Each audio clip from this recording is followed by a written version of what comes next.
Shalom, salam damai dalam Yesus Kristus. Bertemu lagi dengan kami, Laskar Kristus, dalam perjalanan spiritual Novena Rohani Kristiani, hari kedua, Minggu 7 November 2021. Kami menuju ke Gua Maria Jatiningsih yang berlokasi di daerah Moyudan, Sleman.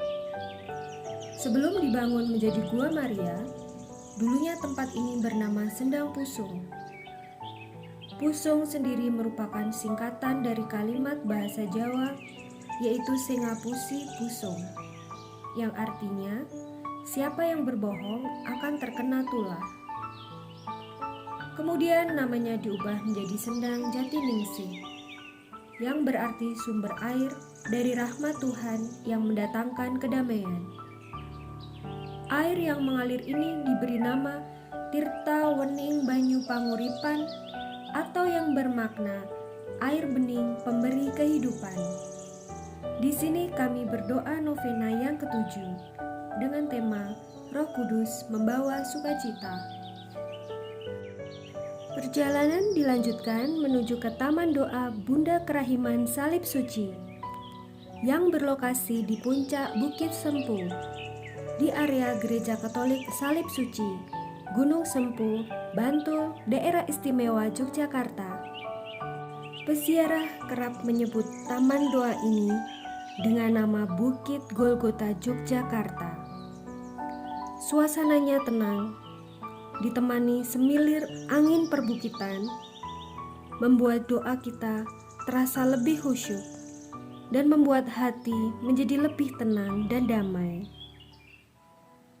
Di taman ini terdapat sebuah salib Yesus yang berukuran cukup besar yang terbuat dari kayu jati.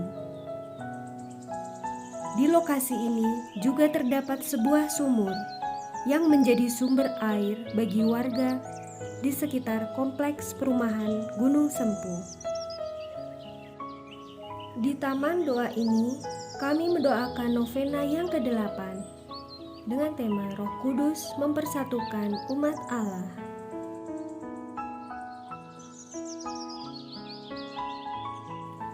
Selanjutnya kami bertolak ke taman doa yang terletak di area Gereja Hati Kudus Tuhan Yesus Ganjuran di Kelurahan Sumbermulyo, Kecamatan Bambang Lipuro, Kabupaten Bantul, Daerah Istimewa Yogyakarta. Tidak seperti gereja Katolik pada umumnya, Gereja Ganjuran terkenal dengan arsitekturnya yang bercampur dengan model arsitektur Jawa dan Hindu. Karena keunikan tersebut, banyak wisatawan yang mengunjungi gereja ini.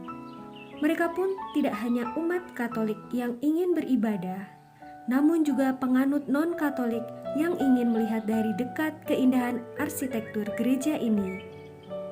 Di area gereja ini terdapat sebuah candi setinggi 10 meter yang di dalamnya terdapat patung Hati Kudus Yesus dan digunakan sebagai tempat berdoa.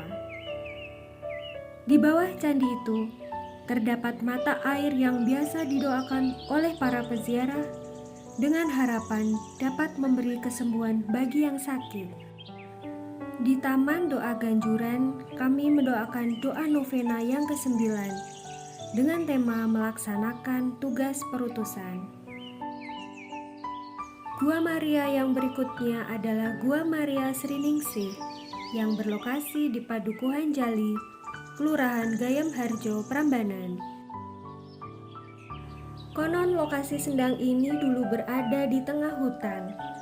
Kemudian ketika tahun 1934, seorang Jesuit bernama D. Hardjosuwondo SC ditugaskan datang di Padukuhan Jali, yang kala itu masih bernama Sendang Duren. Karena dirasa memiliki aura spiritual yang kental, maka beliau membangun lokasi tersebut menjadi tempat ziarah dan mengubah nama Sendang Duren menjadi Sendang Sriningsih yang artinya perantara rahmat Tuhan. Sendang Sriningsih merupakan satu-satunya sumber mata air murni di wilayahnya Sendang ini memiliki manfaat besar bagi warga di sekitarnya, sebab airnya tidak pernah kering meski kemarau panjang. Dari Gua Maria Sriningsih, kami menuju ke Gua Maria Wahyu Ibuku, Giri Wening di Wedi, Klaten. Gua ini terletak di Dusun Sengon Kerep, Desa Sampang, Kecamatan Gedang Sari, Kabupaten Gunung Kidul, Daerah Istimewa Yogyakarta.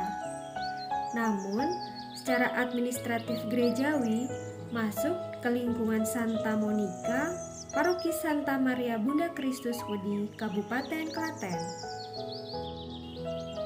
Tidak hanya umat Katolik yang berziarah di Giri Wening ini, banyak umat agama lain yang juga berziarah di sana. Peziarah merasa ayem, tentrem, dan khusyuk saat berdoa karena Giri Wening ini memang jauh dari kebisingan, di mana letaknya di daerah pegunungan. Selain hening, pemandangan di Giri Wening juga masih sangat alami, yang dipagari batu alam yang super besar. Masyarakat sekitar menyebutnya Watu Gedek. Di samping itu, juga ada banyak pohon besar yang masih tumbuh dengan suburnya.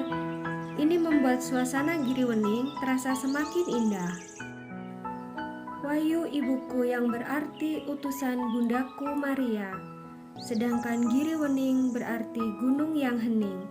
Sesuai dengan keadaan tempat ini yang berada di daerah pegunungan yang masih sepi dan jauh dari kebisingan kota. Di Giri Wening inilah perjalanan spiritual novena rohani kami ditutup dengan ibadat yang dipimpin oleh Pastor Paroki Wedi, Romo Aloysius Gonzaga Luhur Pribadi.